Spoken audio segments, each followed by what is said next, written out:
Our guest today is a former principal turned entrepreneur and economic empowerment educator. Terri Alford is the founder and owner of two rapidly growing businesses. Her first company is TNA Financial Management, in which she educates families with proven strategies and financial principles to build generational wealth. Her second and newly founded firm, Principles from the Principal, has been created to educate, empower, and equip single women to live happily ever now. She teaches women how to maximize the gift of singleness and take advantage of their opportunities, a boss mindset that promotes other qualities and disciplines such as time management, networking, and service. Terri also serves as the Economic Empowerment Chair for the Dallas-Fort Worth Urban League of Young Professionals. She leads a committee creating a coalition of change agents passionate about narrowing the wealth gap throughout the Dallas-Fort Worth, Texas area. At any given time, though, you can catch Terri speaking at churches, schools, conferences, and any place where there's a platform to serve and share her knowledge. Welcome to the show, Terri Alford. Welcome to the show, Terri. Hello, Meredith. Thank you so much for having me on today. You look beautiful as always. You look beautiful as always, too. I'm loving the blue on you. I love that picture in the background. It complements your outfit, your eyeshadow. You're doing the thing, girl. Thank you. Only for you. So, Terri, first of all, again, welcome to the show. I'm happy to have you here. Please tell my audience, the She Is InCharge audience, about who you are and a little bit about what you do. All righty. Well, once again, my name is Terri Alford, and I am so delighted to speak with you on today because I am a former educator and principal turned into a full-time entrepreneur and economic empowerment advocate. And so what I do is I make sure that women like you, Meredith, who are single, are fully equipped, empowered, and educated to make sure that we maximize our singleness and we live happily ever now. But I also help women, families, businesses, individuals, however you identify yourself. I help you make sure that you're properly protected and secure with the financial products that I offer with TNA Financial Group. It is something that I love because I really believe in order for us to be able to see the change that we want to see in the world, we must be educated and we must work together. So I'm really excited to be here because I've learned so much on my journey of this full-time entrepreneurship struggle bus. But now I feel like I'm getting ready to get on an airplane. And even though I can say it was a struggle bus, I have really learned a lot.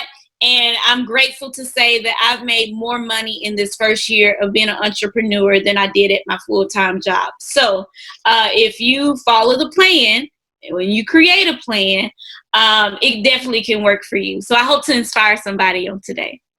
I'm certain that you will. Just from knowing you, hanging out with you, being around you so much, I know that you're going to impact somebody's life today in a positive way. But before we get into your great journey of becoming a full-time entrepreneur, I want to just elaborate a little bit more, you all, about her financial services business, which is booming right now. She is licensed to do business in 15 states from TNA Financial Services. And also, Terri is one of those women who is an overachiever. You know, she became a private school principal at the age of 27.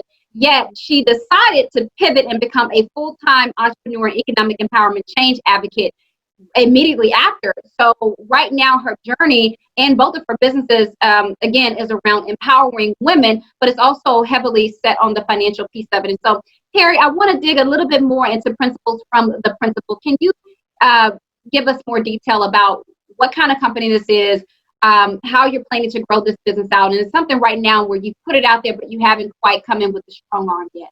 But I know it's going to be amazing. Oh, yes, absolutely. And I will definitely share more information about my journey with Principles from the Principals. But it's definitely an opportunity for women to be consulted. It's an opportunity for women to be able to find like that sister that they've always been looking for by being a part of like one of our cohorts, one of our classes, or just coming to one of our events and being able to connect. Meredith and I are from the same state. However, we just met, maybe a year ago? And so, yes, I feel like in a lot of ways, we have a lot in common, and we gel well together. We mesh well together, and we get to talk about our single lives together. And so that's one of the things that you can find within Principles from the Principles. I have a book. It is 4 principles from the principle. It is yet to be published. I'll tell you more about it a little bit later. But I do have a book. I'm also working on a conference, and I'm working on doing some things for our princesses. And our princesses are those young ladies who are between the ages of 13 and 19 years old, because I still have a passion for educating our youth. And I feel as if I was better equipped with some things as a teenager. I could have avoided some of the mistakes that I made into my 20s. And so with Principles from the Principles LLC, we definitely will have classes in 2021. You'll be able to purchase books. You'll be able to become a part of just our community, receive emails, receive newsletters, and just be able to receive just knowledge and things that are going to empower you on your singleness journey. And that is for if you're single, you're not dating anybody. If you are single and dating, you still could be very much alone in a relationship. If you are divorced and single, if you're widowed and single, or if you have just decided that, you know, you're talking to some people, but you haven't made a commitment yet, you're still single. And I just want to say too, because this group is not about, you know, whining and crying about being single. It's about, you know, taking the reins of your life as a single woman. This is what I get out of it, you know, and really being happy and using that to elevate yourself. Because there are a lot of different groups out there that talk about women and being single, and, you know, it's all about the sad story. But really, for some women like you and I, it's not a sad story behind it. I am okay with where I am in life and my relationships, and I'm okay with where I am in life as a woman. But it's more about making sure that you are surrounded by the right mindsets and really using your singleness as a tool to pivot and to elevate. So absolutely. I love it. Beautifully said. Beautifully said. That's why she's my friend, y'all. So now that you are officially a bona fide full-time entrepreneur, Terri, please share with our audience the details about your journey to becoming. First, you know, what really pivoted you into entrepreneurship? Well, you know, I feel like some people are born to lead and some people are taught how to lead. And I truly feel like I was born to lead. I'm the first of 4 girls. And in every job that I can think of that I've had, I'll come in very humble, just wanting to learn. And before you know it, within a few months, I'm leading. I'm leading a team. I'm leading a group. I'm leading teachers.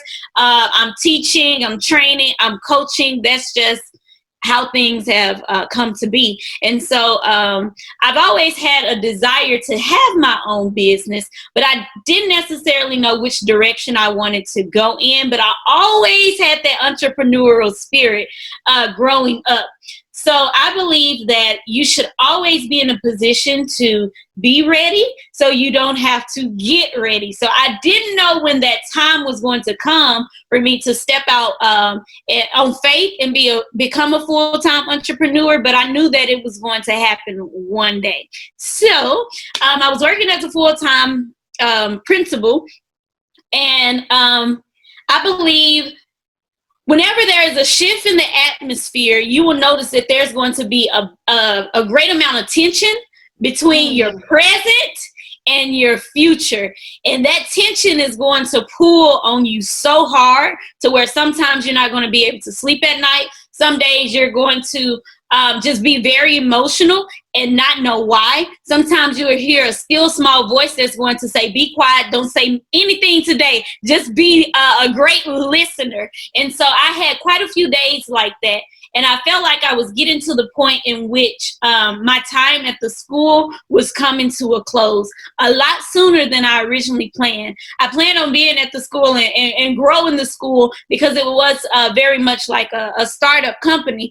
I planned on growing it so that it could be a nationwide brand. However, when the reality set in that there was an expiration date on my tenure there, I was like, okay, I have to be in a position to know what is next. And they say what is in you is going to come out of you. And so I'm definitely a believer. I'm strong in my faith. And I felt like I had confirmation from God that that was going to be my last job. And that was another reason why I thought I was going to be there a long time. So I was like, okay, so if this is going to be my last job, then I always want to make sure that I have things in place. So when I do become a full-time entrepreneur, that I will be ready. And so I decided to leave last fall completely. And the founders, they made an offer, gave me an opportunity to change my position at the school. And I just felt like it was just best for me to just, leave on good terms and say, I thank you very much. But I feel like I'm being led in another direction. And so that's what started my entrepreneurial journey. I didn't have a plan B. I was already licensed, though, to do insurance. I've been licensed since 2015. I've worked with incredible companies. I really had what some people would call a side hustle in the financial industry, because I wanted to be able to take my trips and be able to help family members and just be able to get out of debt prior to 30. My goal was like, I want to be debt free by 30. I'm gonna get rid of these student loans. I'm gonna get rid of this car note. And so I was using that to supplement my income. And then that became my source of full-time income. And then I also had principles from the principal that was given to me in a vision like the year prior. So I still stayed at the school, and I planned on being a principal and building principles from the principal at the same time. However, when the opportunity came for me to just walk out, step out on faith, I said, you know what? I'm going to give it all I got. I was 29 years old. I said, the worst that can happen is I don't succeed in a year. I don't reach my goals in a year. I can always go back and find a job, because I have a master's in education, STEM education, which is extremely hot. This is long before the pandemic.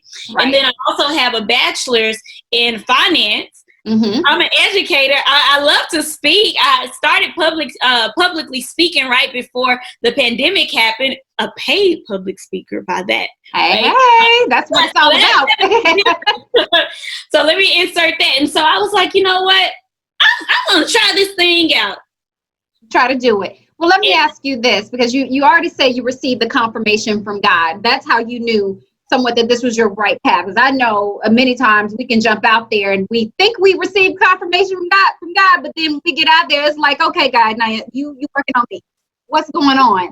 But I want to get into your steps that you took to really secure the bag and position yourself for success.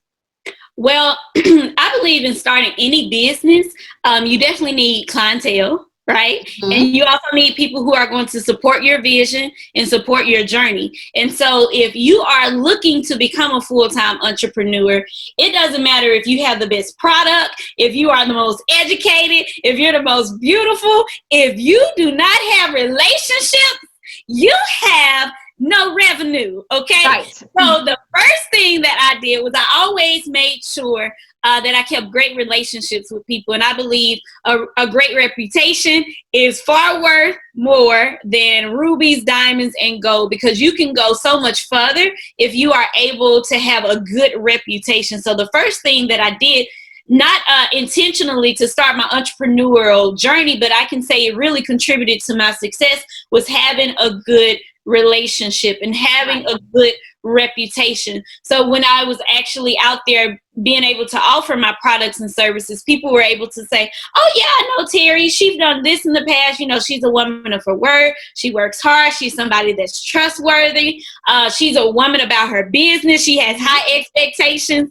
Those are the things that you want to be able to build, so that when you do build your business, you're not struggling to find those clients. You're not struggling to find those people who are going to support your vision, because sometimes when you start a business, you need capital, you need funding. And if you don't have credit, or you don't want to get it on credit, you may need someone to invest into your business. Well, they're really investing in you. It doesn't matter if the business name is Principles from the Principals, She's in Charge, or I look cute today. It doesn't matter. If it is you that they want to invest in, they are going to invest in you. So relationships are extremely important.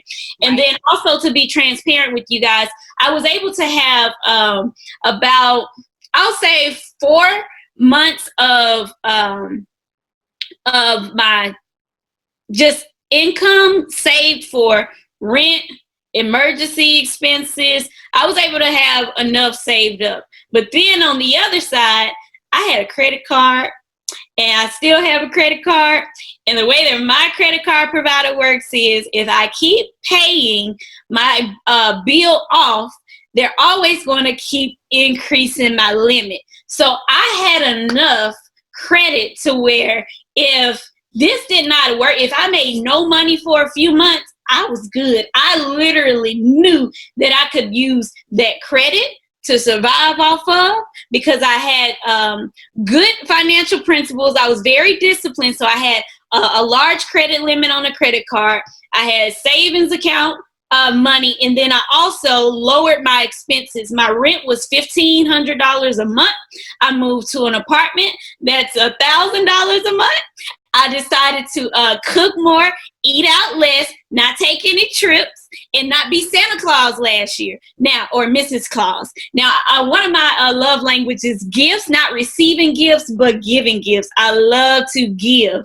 And so every Christmas, I would give multiple gifts, like not just one, but it's like Christmas for everybody. And so it's nothing for me to spend a few $1,000s on Christmas presents. But this Christmas, I said, oh, no, it's a gift card Christmas, y'all, because I need. You said word. And some people who usually get gifts from me, they got a card and a smile, because I had to make sure that I was positioned to be disciplined in my finances. So if I did have a month or two in which I had no income at all, then I was able to be able to survive. So, excuse me. And another thing I'll say, my previous employer, they were generous with my departure. And so even though I said, hey, I'm going to leave, I'm not going to come back, you know, they were able to say, well, we thank you for your time. We're going to give you just a little time to transition, then you can transition. And so instead of me just living life like I got a whole bunch of money, I decreased my expenses, I increased my savings, and then because I had an excellent credit score, because I had money saved up, then I was able to build my LLC, which is Principles from the Principles, get business credit for that, and then be able to use those funds to build and grow my business, and I still have my personal side taken care of. Now, I know that's a long answer to your question, but I'm just trying to help somebody on today because I had to figure this out. Testify. You are helping somebody, and I mean somebody as in the masses today with that. But I wanted you to dive into those details, not because we are just helping people, but because you and I, we share some of the same journey going into entrepreneurship, even though I've been in business now 5 years, from my staffing company now to InCharge Consulting, now to She Is InCharge. It is the same or similar journey that we took to secure our footing in the entrepreneurial world and be full-time in our businesses. And that is, you know me, I pump up going full-fledged in your business and not making it a side hustle, because it is very hard to help someone else ground their business and secure their business while you're trying to chase your dream and to secure your dream. Very hard. So thank you for sharing that, Terri. Yes, you are welcome. Okay, y'all. So as Terri said, I think you said, it has been exactly 1 year since she decided to take the lead. Terri. Yes. What has been, do you believe, your greatest misstep since coming into this business world as a full-time entrepreneur? You know, what has been your greatest misstep, or your greatest mistake, and what happened? Okay. Just one misstep? You don't get just one. Okay, I'm going to give you maybe at least 2 or 3, because I made a lot of mistakes. But this is what I will say. My first misstep was not knowing how to truly scale my business. And so I knew how to build a business. I knew how to make money. I knew how to study and watch videos and read books and listen to everybody's opinion. But I really didn't know how to scale my business. So with Principles from the Principles, I was actually treating the business like I was an influencer. However, no one knew the brand. They didn't even know my name. And so I did not scale that business properly, which led into the next thing that I did not do, which was seek out a mentor or a coach in the industry. So in my financial services business, I did seek out a professional coach, and he's out of Las Vegas. I call him Uncle Mark affectionately, and he has a book, by the way, and the book is Secrets to Become a Trusted Financial Advisor. His name is Mark Purnell. Love him, love him, love him. But I decided to work with him to be my financial coach in this industry because I felt like as a young African American woman, I wanted to be able to reach a certain audience, to be able to have a certain level of income in my financial services business, even though I may not look like most trusted financial advisors. So if I am working with a 55 or 60-year-old Caucasian male, and I want to convince him to do business with me, I want to make sure that I have all my ducks in a row, that there are things that I don't miss, and I know how to deal with my peers. I know how to deal with clients like I've had before, but I felt like I really needed a mentor to take me next level in products, services, and being able to expand the type of clientele that I'm able to bring into my business. I did not do that in the beginning, and it took a while for me to even do that with my Principles from the Principles business because I was not humble. I was like, you know what? I'm smart. I have these degrees. I know a lot of people. I got faith in God. God got my back. We about to do this thing. And so I spent a lot of money in other areas on other things. And if I had put that money into having a mentor or a coach instead, then that would have been a better opportunity for me to have a bigger bang for my buck. So I'm spending money to grow my social media following on Instagram. Well, the clientele that I was looking for at the time, they're on Instagram, but that's not really where they spend a lot of their time. And so I'm spending money to build that up. I had an online clothing site, but it was just scaled so improperly. It was just done so out of order. I had a beautiful office downtown with a skyline view. It was beautiful, but most of my clients that I saw, they never came to the office. And so it was a waste of money because I was more focused on like the perception of how I wanted things to look instead of focusing on, okay, this is what I need. This is what's going to make me money. This is where I am. I am starting from the beginning. So I need to hire a coach or a mentor. So if you are going into entrepreneurship, even though you may be well versed in the industry, like I majored in finance, I worked for Regions Financial Corporation before moving to Texas, been licensed since 2015, you still need to find a coach or a mentor so that you will be able to reach your fullest potential. And I feel like if I had done that sooner and spent my money in that area, I would be further along on this entrepreneurship journey. Right. And I tell people all the time too, a coach and a mentor is not just so that you have motivation. That is part of our role as coaches to motivate you. But to mentor you and to consult with you is to give you the tools, the strategies, the resources so that you're not out there reinventing the wheel when you don't have to do it. And so that you're not out there making those mistakes that you could have avoided. It's so that you have someone, especially as a mentor, it's so that you have someone to look towards to say, okay, what journey have you already taken? What have you already done? And what can I do now to get where you are? The point is to help you start where we stopped, not to start where we began.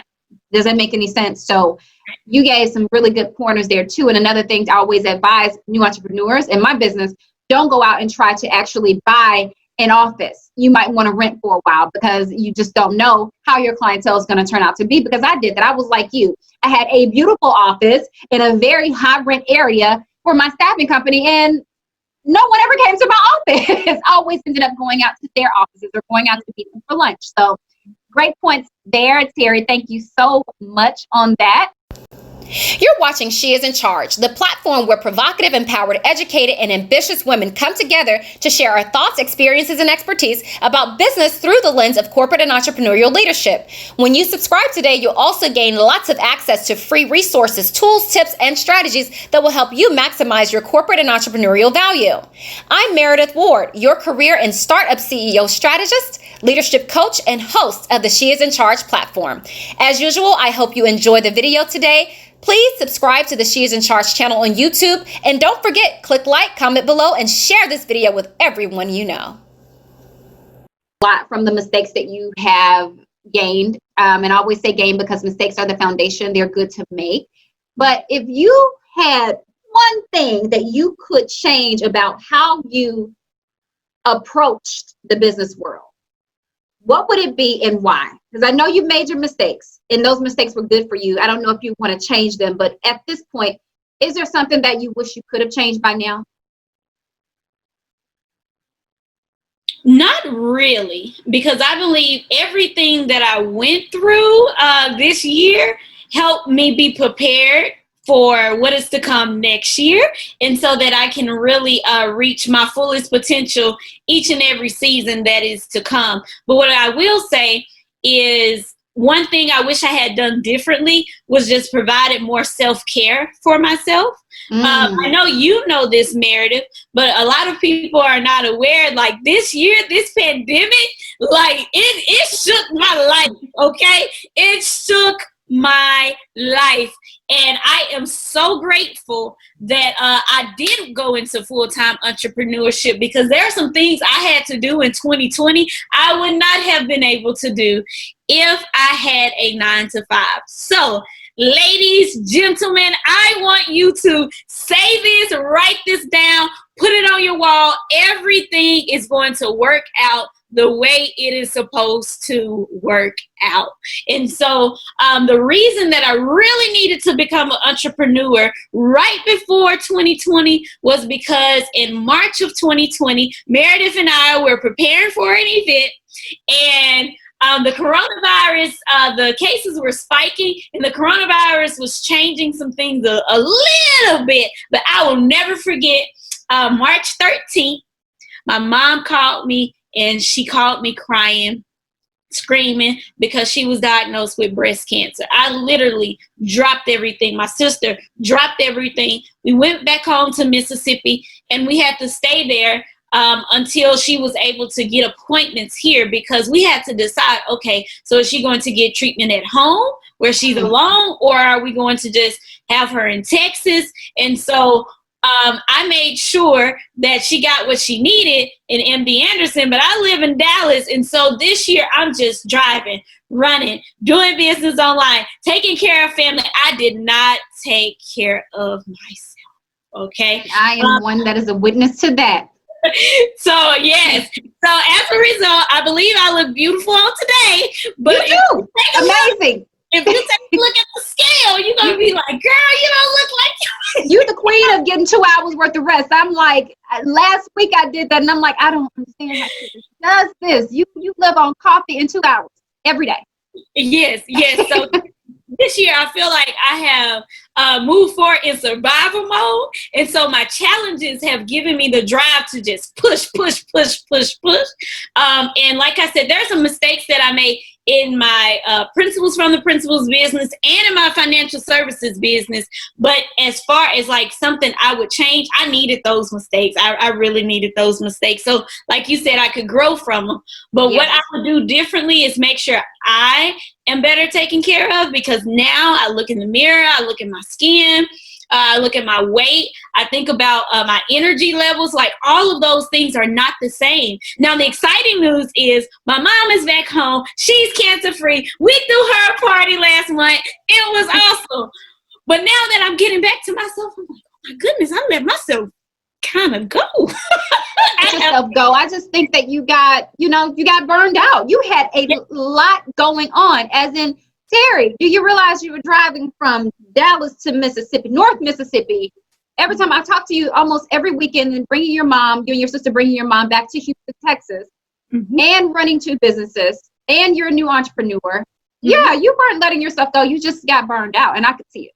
Yes. And so that's what I would do differently. And I thank you, Meredith. Let me just say this. I thank you for being a patient friend, and then a friend that just called and say, hey, girl, are you alive? How you doing? Are you eating? Are you sleeping?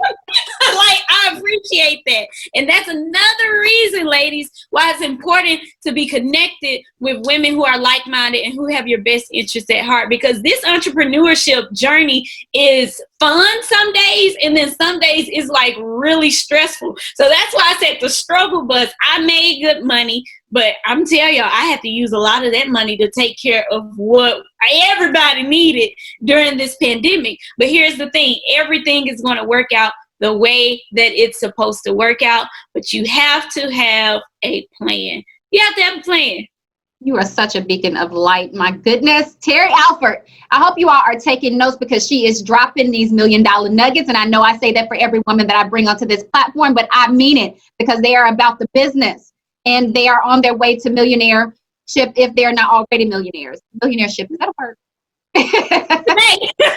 Today is going to be a word, but thank you, Terri, for giving me that compliment and realizing that I was trying to be a friend and trying to check on you, because I really meant it. I want you to be alive. I want you to be healthy, and I want you to be rich and wealthy at the same time. Yes. So now that you are not only an entrepreneur, and again, guys, she is a full-time entrepreneur within her first year of business, but you've also become an author, a co-author. Now, I know that you co-authored this book that you have, and it's called Black Women Speak Out, Stories of Racial Injustice in America. Terri, first of all, please tell us a little bit of what the book is about and what critical points you cover in your chapter of the book, because I know from glancing over it, you talked a lot about oppression in America and how you had to overcome discrimination and self-hate. Tell us about that. Well, I will say that this book came about because of a lady that I connected with on social media, because once again, relationships. I did a great job networking in my first year of entrepreneurship.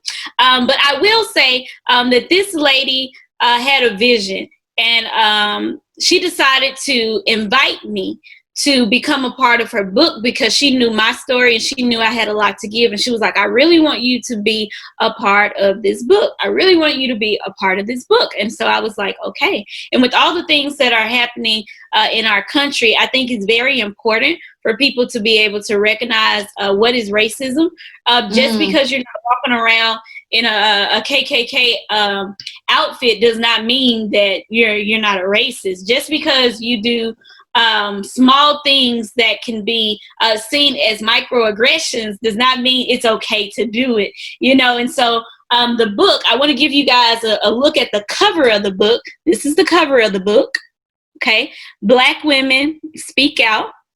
And the cover of the book has a little girl who is crying, but she's crying gold tears. And so each author in the book gets an opportunity to share a story or multiple stories about racial injustice in America. I know most of the women in the book shared stories about their childhood, but some also shared stories about what they have to experience every day in corporate America, what they have to experience being Black moms, Black wives, just being Black women in America. But I decided in my chapter to focus on how I was oppressed as a child and how that hindered me from being able to reach my fullest potential and see how beautiful and wonderfully I am. And so there's a little girl on the front cover, and when I saw that cover, I was like, oh my goodness, I can remember looking like that. I can remember feeling like that. And so in my chapter, I wanted to show people that once again, you don't have to be on the extreme end of demonstrating that you are racist in order for you to do something that oppresses us as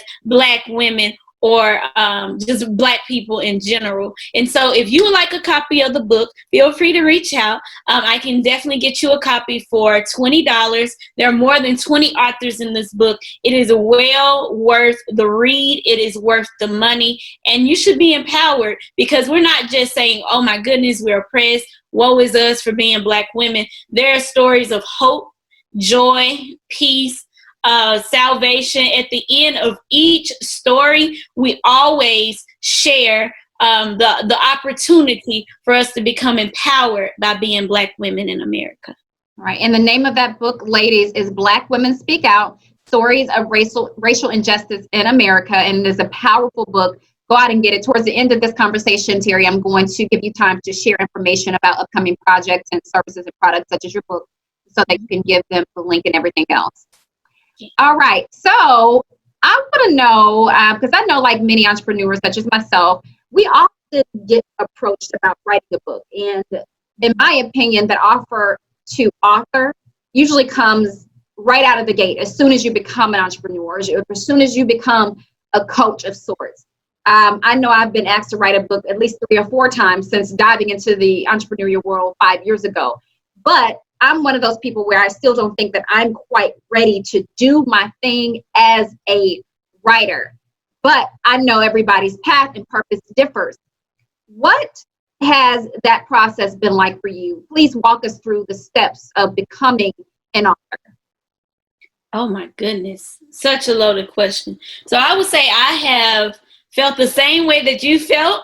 I'm not ready to write a book. I'm not an expert at this just yet. I think I should wait like 4 or 5 years. No.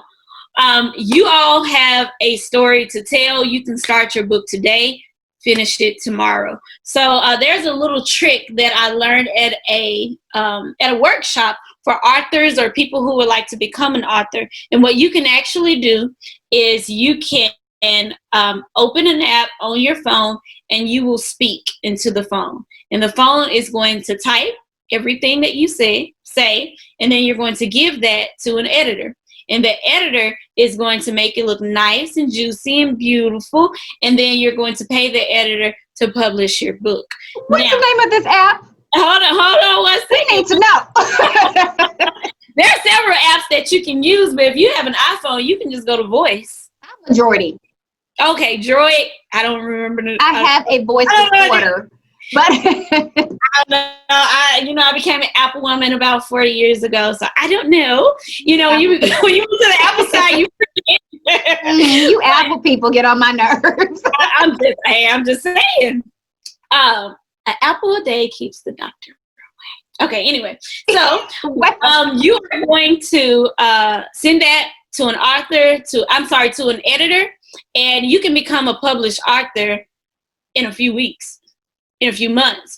The biggest part that you need to overcome to become a published author is overcoming the fear of being a published author. Now, for me, I have a book that I wrote 2 years ago. It is on my laptop.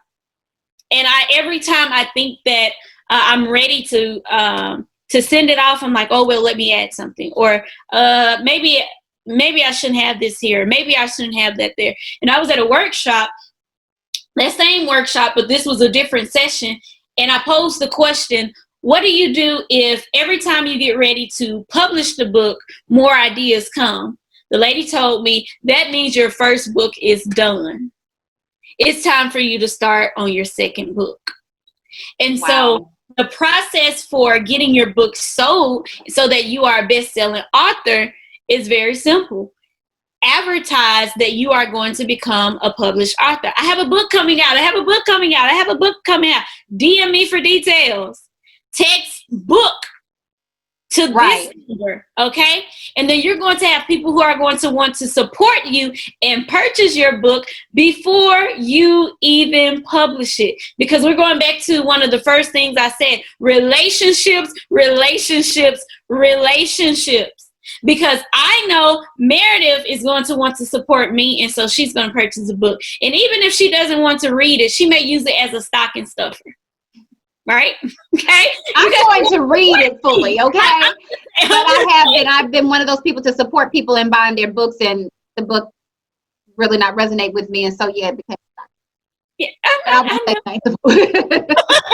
but they appreciate you purchasing the book and still supporting them. And so those are just a few things that I've learned in becoming a published author. I'm actually a best-selling published author because of that book. But the biggest thing is get it done, send it off to an editor, have them publish the book, and put it out there, and then work on your next book. It doesn't have to be perfect. It doesn't have to be a book that has everything. Like I have a perfectionist syndrome and thing that causes me to pause. And I do not want that to be the case for 2021. So in these last, what is it, the 11th? Ooh. So we're down to like 49. Last 49 days of the year, there's some things I said I wanted to do in 2020. And despite the pandemic, despite cancer, despite me not scaling properly, despite all of my mistakes, I still want to check those things off of my to-do list. And you ladies, you have time to do that too. So if you're thinking about writing a book, go ahead and just speak. As you're driving in your car, press the voice app or whatever app that you download from your Google store and just speak.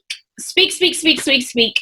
Press play, open up your laptop, let Microsoft Word do the typing for you, and then send it off to an editor. So we're going to be looking up speak and write apps in our Androids and our Apple phones. That's it. And that will save you time. Oh, my goodness. I think that's good. I want to ask you too, though, can you give any advice about pricing? Because I have been asked a few times to do a book, and again, I don't think I'm ready yet, but my father just completed a book. He is officially now an author this year, and the man is over 65 years old. You know, he's almost 70 years old, and so this is something that he's always wanted to do. He's always been a writer and an entrepreneur. Of course, I took the chip off of his block because I do love to write. But again, when I write a book, I want to pour into it, and I really want it to be a book of substance. Not that anybody else's is not, but for me, it's like I really want to give my all if I'm going to do that. But I've heard pricing such as $2,000 to get it done, you know, to get an editor, to get a copywriter, to get the process going. I heard $700. I've heard, you know, starting it off for free. What is the pricing bracket for, say, somebody who's like you, who is a co-author? So relationships. Other people's money. Look, build relationships, and you may be able to not have to spend thousands of dollars, hundreds of dollars. You may get someone to do it for you as a gift. And so I will say that is not my area of expertise, and I'm humble enough to say I am not the source of all knowledge, but I will say build your relationships, network, and then I'm pretty sure you'll be able to find other women that have been able to do it themselves. They may do it for you as a gift, or they may do it for a really low price. And so I'll just leave it at that. All right now. Well, with all of the information that you have shared today, Terri, it has again been $1 Million Nuggets. She is in charge, audience. I hope that you all have taken out your notepads and your pens and your pencils, and you have taken down some amazing information about what to do to actually make your transition from full-time employment into full-time entrepreneurship and really start to make money, generate revenue, and create profit within your first year of doing business, so that you can not only survive but flourish as an entrepreneur, and to also become an author like Terri herself. Terri, to close out the conversation, I'm going to ask you a couple more questions. The one will be, would you please share either something unique about yourself or a favorite quote? I have a quote. Well, let's see. How many quotes do you have? Just one? I have many, but I'll give you one. I don't mind losing as long as I see improvement, or I feel I have done as well as I possibly could. Oh, I And like that. so, that is from Carl Dweck's book Mindset. And so I can say you definitely have to have a growth mindset, and you have to be prepared to fail forward in this business, having a business, just in any industry that you have. And so I'm always my worst critic. I'm hardest on myself, and no one can make me feel as bad as I can make me feel about myself. And so I love that quote because it says, I don't mind losing as long as I see improvement or I feel I've done as well as I could this year. I have collapsed a few times, not physically, but just mentally from being where I could be by just looking at other people and trying to compare my success to other people's success. And so now I realize I am my only competition. And so that's one of my favorite verses. I'm sorry, not verses. That's one of my favorite quotes. Yeah, I read the Bible every day, so verses may come out too. My goodness. Well, thank you for sharing that quote. That's a powerful quote. And to close out, one, tell us how we can get in contact with you. And number two, please share with us any types of upcoming projects, services, or products that you have on the horizon, such as your book, Principles from the Principal, TNA Financial. Okay, awesome. So, of course, you can reach out to me via social media. So you can go to Facebook, like our pages. We have TNA Financial Group on Facebook and Instagram. I also have Principles from the Principals via Facebook and Instagram. But then if you want to have just a personal one-on-one conversation with me, then you can book that as well. I'll go ahead and give you guys a number to call. You can call 682-305-1593. Once again, that is 682-305-1593. I have calendars for you to book different types of consultations. If you're interested in that, just send me a text message to 682-305-1593. Let me know that you saw this interview, and then we can talk about the things that I can do for you. Perfect. Well, She Is in Charge audience, as usual, I hope you all enjoyed the conversation today. Please do not forget to subscribe to the She Is in Charge channel on YouTube. Click like on this video, comment below, and do not forget to share this video with everyone you know. And until next time, think it, speak it, write it, work it into existence. Well, She Is in Charge family, I hope you all enjoyed this video today and took lots of notes. Remember, it's all about purpose. Think it, speak it, write it, work it into existence. Until next time, subscribe to the She Is in Charge channel on YouTube. Don't forget to click like, comment below, and share this video with everyone you know. Thanks for supporting.